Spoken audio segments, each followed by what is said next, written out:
Hi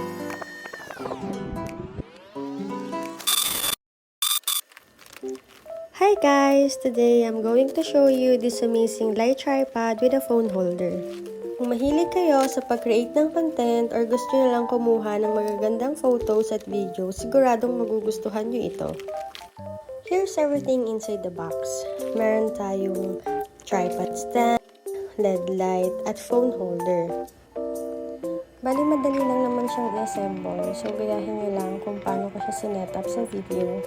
So, unahin muna natin yung tripod stand. Madali lang siyang i-set up, just extend the legs and lock them into place. And adjustable na din pala to. And after nyan, ikabit nyo na yung mga lock, katulad ng sa phone holder and yung sa my LED light. Ang convenient nito kasi may iba't ibang lighting modes na din to. Perfect siya para sa iba't ibang shooting condition. Bali, meron na din siyang available na 4 na kulay, which is yung red, green, blue, and yellow. Yung pang-5 yung white.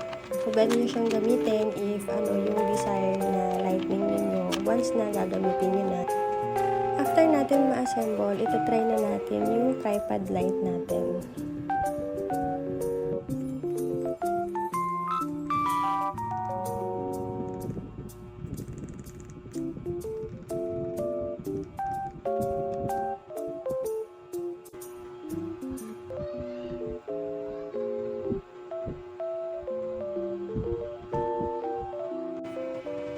So, dahil hindi ako nakontento dun sa video natin kanina dahil masyadong malayo, ito yung malapitan.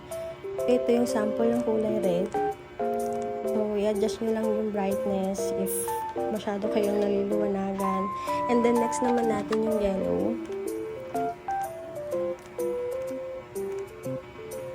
Then, next natin yung green.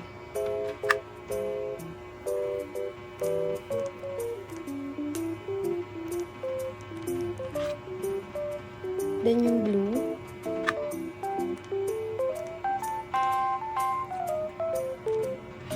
And then yung last, yung white. Pinaka-default niya.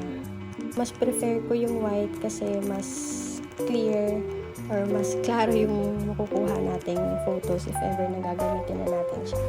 So, yun lang. Thank you for watching.